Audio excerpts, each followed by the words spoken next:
The galactic war between the Trill and the Zorgons had raged for 800,000 years and claimed the lives of countless trillions across 100 star systems before the humans were finally called in as a last resort.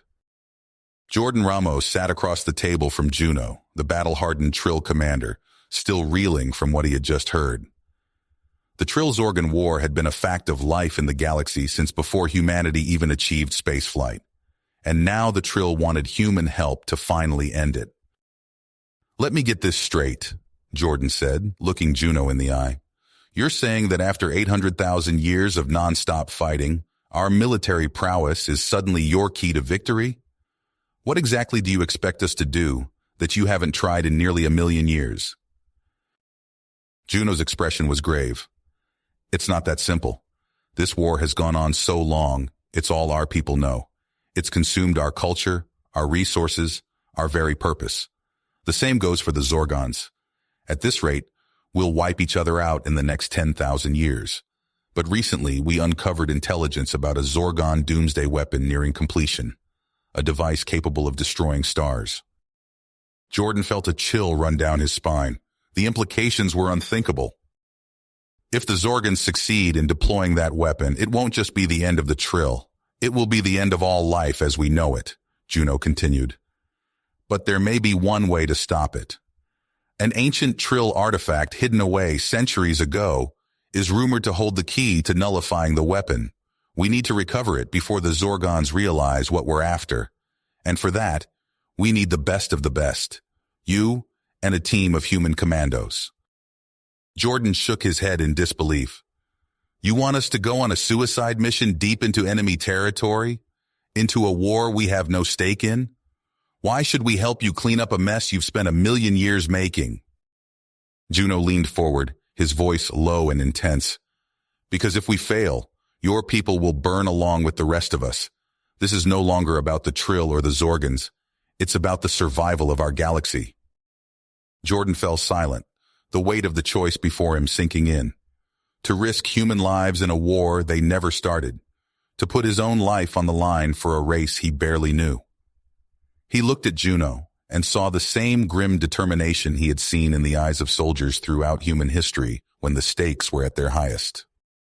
Juno sensed his hesitation and began recounting the history of the war, a tale of a bitter conflict inherited by generation after generation, long since losing sight of why it began, of two mighty civilizations, once resplendent, now crumbling under the weight of unending bloodshed, of peace efforts undone by extremists on both sides who knew nothing but war. The Trill-Zorgon War had become a great devouring serpent, endlessly consuming itself at the cost of trillions of lives. And now it threatened to consume the rest of the galaxy in a final conflagration.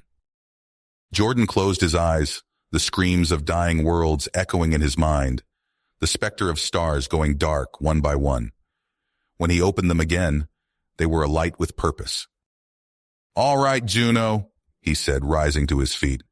"It looks like the humans are in the war now, and we're damn well going to be the ones to finish it. Brief me on this artifact." The fate of trillions now rested on the shoulders of Jordan Ramos and an elite team of human soldiers. They would plunge into the very heart of this ancient war to end it once and for all, or die trying. Jordan wasted no time assembling his team. He knew this mission would require the best of the best, each member bringing a unique set of skills to the table. His first choice was Sergeant Mikhail Petrov, a grizzled veteran of countless Black Ops missions. Petrov's tactical expertise and unflappable composure under fire made him the perfect second-in-command. Next was Dr. Elias Nakamura, a brilliant but eccentric tech expert. Nakamura's unorthodox methods and quirky personality often raised eyebrows, but his genius was undeniable. His mastery of xenotechnology would be crucial in navigating the advanced Trill and Zorgon systems. Rounding out the team were specialists in infiltration, combat, engineering, and xenolinguistics. Each had been handpicked by Jordan for their exceptional abilities and unwavering dedication to the mission. As they gathered for the briefing, the air was thick with tension. Juno laid out the mission parameters in stark detail, emphasizing the dire consequences of failure. The Zorgon doomsday weapon was nearing completion, and if they succeeded in deploying it, the galaxy would be plunged into an era of unimaginable destruction. Their objective was clear: navigate through Zorgon-controlled space, locate the ancient Trill ruins on Zephyrus Prime, and recover the artifact that could potentially nullify the weapon. But the risks were immense. The Zorgons were a formidable foe, their defenses razor-sharp and their dedication unbreakable. To even the odds, Juno provided the team with an arsenal of advanced Trill technology, sleek stealth ships that could slip past enemy sensors undetected, personal cloaking devices that rendered the wearer virtually invisible, high-tech weapons that packed a punch far beyond anything in the human arsenal. But the technology was only as good as those wielding it. Jordan and his team underwent a grueling regimen of training exercises, pushing themselves to the limit as they familiarized themselves with the alien tech. They drilled relentlessly on tactics for engaging Zorgon forces, honing their skills until they operated like a well-oiled machine. As the day of the mission approached, a new wrinkle emerged. Intelligence reports indicated that a Zorgon civilian settlement had sprung up near the ancient ruins. Engaging the Zorgon forces there could result in heavy civilian casualties, a prospect that deeply affected on the team's conscience. Heated debates erupted within the group. Some argued that the ends justified the means, that sacrifices had to be made for the greater good. Others insisted that there had to be another way, that completing the mission shouldn't come at the cost of their humanity. Jordan found himself in the unenviable position of mediating these conflicting viewpoints. As leader, the final decision rested on his shoulders. He knew that the choices he made in the coming days would shape not only the course of the mission, but the very nature of the war itself. Meanwhile, light years away, Juno and the Trill High Command monitored the team's progress with nervous excitement. They had placed all their hopes on this audacious gambit, praying that the humans could succeed where they had failed for so long. But the Zorgons remained unaware of the human involvement, their focus laser-locked on the relentless assault of Trill colonies. With each passing day, they pushed closer to their ultimate goal, the completion of a weapon that would reshape the very fabric of the galaxy. As the final preparations were made and the team boarded their stealth ship, an air of stubborn persistence settled over them. They knew that the weight of trillions of lives rested on their shoulders, that the fate of humanity and all alien species itself hinged on the success or failure of their mission. With a final nod from Jordan, the ship slipped into the inky void of space, charting a course for Zephyrus Prime and the ancient ruins that held the key to salvation or damnation. Into the heart of darkness they ventured, each member silently grappling with the magnitude of the task before them and the knowledge that there could be no turning back. The die was cast, the game was afoot, and the fate of the stars now rested in the hands of Jordan Ramos and his band of human warriors. On the blood-soaked soil of Zephyrus Prime, the future would be written, one way or another. All they could do was steel themselves for the trials to come and pray that they would be equal to the challenge. As the ship hurtled through the star-studded expanse, each member of the team retreated into their own thoughts, mentally preparing for the battle ahead. Some polished weapons, others pored over Trill intelligence briefings, still others meditated in silence, but all felt the weight of the mission bearing down upon them. Jordan sat in the command chair, his eyes fixed on the screen as the ship wove through a maze of gas clouds and asteroid belts. In a few short cycles, they would reach the edge of Zorgon space, where the real trials would begin. The war that had raged 800,000 years would soon take a fateful turn, but Jordan knew that to end it, his team might have to stare into the abyss itself and face the darkest impulses of sapient nature. He just hoped that when they emerged from that crucible, they would still recognize themselves. The Trill stealth ship hummed to life as Jordan Ramos and his team strapped themselves in. Sergeant Petrov ran final systems checks while Dr. Nakamura fiddled with his personal cloaking device. "Remember, silence is key once we're planetside," Jordan said. "Comms only when necessary." They plunged into the void of space, weaving through dense asteroid fields. Jordan's squeezing hardened as he gripped the controls, narrowly avoiding a collision. Alarms blared as a Zorgan patrol ship passed dangerously close. "Hold your breath," Jordan muttered. Seconds ticked by. The patrol moved on, oblivious to their presence. Zephyrus Prime loomed ahead, a blue-green orb scarred by Zorgan industry. As they descended, the ruins came into view, along with an unexpected complication. "Shit," Petrov hissed. "That's a lot of civvies down there." A sprawling Zorgan settlement surrounded the ancient structures. Families went about their daily lives. Children played in the streets. Jordan called the team together. "We need to reassess. Ideas?" "The mission comes first," said Lee, their demolitions expert. "We can't risk failure." Nakamura shook his head vehemently. "There has to be another way. We're not murderers." The debate raged until Jordan raised a hand for silence. "New plan. We split up." He laid out the strategy. Petrov nodded grimly. "It's risky, but it could work." They moved out under cover of darkness. Petrov's team crept towards the Zorgon outposts while Nakamura led the others to the ruins. Gunfire erupted in the distance as Petrov launched his diversion. Nakamura's group slipped past panicked civilians, entering the crumbling Trill structures. Inside, they faced deadly traps, laser grids, collapsing floors, poison darts. Nakamura's tech expertise proved invaluable as they progressed deeper. They reached a massive chamber. In its center pulsed a blindingly bright object. "The artifact," Nakamura breathed. As they secured it, an explosion rocked the ruins. Zorgon voices echoed from the entrance. "Move!" Jordan shouted. They fought their way out, energy weapons blazing. Jordan commandeered a Zorgon fighter, blasting a path for his team's escape. As they fled the planet, Jordan saw the cost of their actions. Smoke rose from the Zorgon settlement. How many innocents had been caught in the crossfire?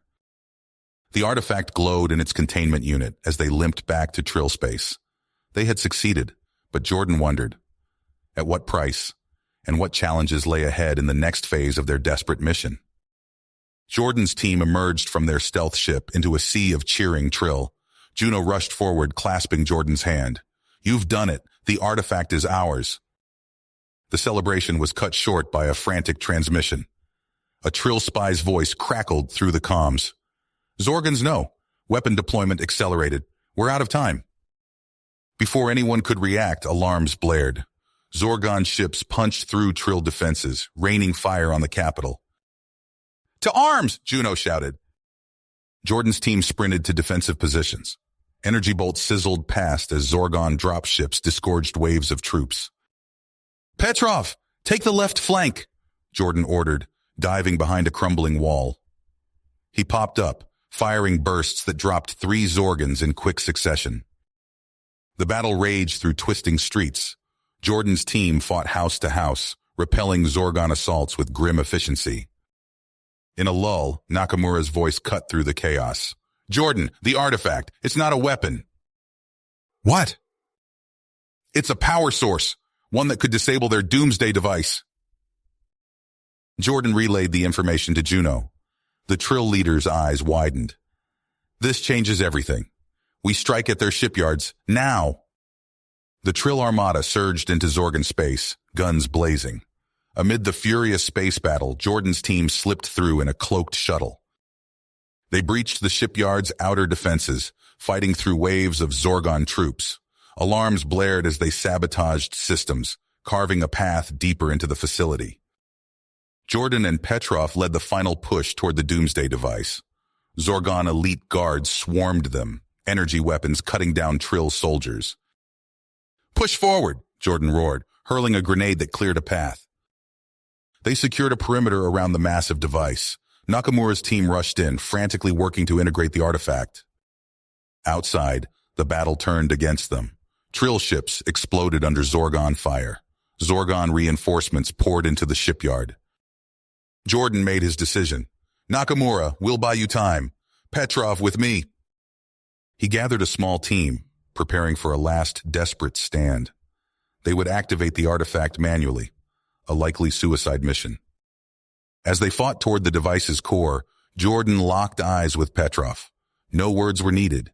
They'd started this fight together, and they'd end it the same way. Zorgan guards blocked their path. Jordan raised his weapon, knowing the fate of billions hung on what happened next. Jordan's eyes met Petrov's. A silent understanding passed between them. With a nod, Jordan slammed his palm onto the activation panel. The ancient Trill artifact pulsed, its surface crackling with energy. A high-pitched whine filled the air, growing louder by the second. Jordan felt the hairs on his arms stand on end as the power built to a crescendo. "It's been an honor," Petrov said, his voice barely audible over the rising drone. Before Jordan could respond, a blinding flash engulfed them.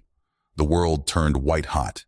He felt a surge of energy course through his body, every nerve ending aflame. The doomsday device shuddered. Metal groaned and twisted. Alarms blared as systems overloaded. Sparks showered from consoles. The floor beneath their feet buckled and heaved. Jordan caught a fleeting glimpse of his team's faces, illuminated by the pulsing energy. Then the world exploded around them. The shockwave tore through the facility. Walls crumbled. Ceilings collapsed. The very air seemed to ignite. Outside, the Trill fleet watched in stunned silence as the massive Zorgon structure imploded. A brilliant fireball erupted from its core, expanding outward in a rapidly growing sphere of destruction. Debris sliced through space. Zorgon ships caught in the blast radius spun out of control, their hulls breached. The shipyards disintegrated, reduced to twisted scrap in seconds. Admiral Kira of the Trill flagship stared at the carnage, her mandibles quivering. "By the eternal void," she whispered. "They did it." The Zorgon fleet, already battered by the Trill assault, dissolved into chaos. Ships collided in their panic to escape. Others simply powered down, their crews surrendering in the face of certain defeat. Kira seized the moment. "All ships, press the attack! Victory is within our grasp!" The Trill armada surged forward. Energy beams lanced out, cutting through the disorganized Zorgon formations. Explosions blossomed in the void as ship after ship succumbed to the onslaught. Hours later, an eerie quiet settled over the battlefield. The fires of combat slowly winked out, leaving only drifting wreckage. Kira surveyed the scene, her initial elation fading as the full cost of their victory became clear. "Status report," she demanded. Her tactical officer's voice was heavy. "Zorgon resistance has been crushed, Admiral. Their fleet is in ruins, but our own losses are severe. Over 60% of our ships are destroyed or disabled." Kira closed her eyes, absorbing the news. When she opened them, her gaze fell on the spot where the Zorgon shipyards had stood, where Jordan and his team had made their final stand. "Send word to High Command," she said. "The war is over, but the price—" She trailed off, unable to finish the thought. As rescue ships combed the debris field for survivors, Kira turned her thoughts to the future. The Trill civilization lay in shambles. Rebuilding would take decades, perhaps centuries. And the Zorgons? What would become of their shattered empire? One thing was certain, the galaxy would never be the same. You have reached the end of the story. If you enjoyed this story and want to support us, please leave a like and subscribe to our channel. And for every comment that says 88, I will heart every single one of them. Thank you for your time.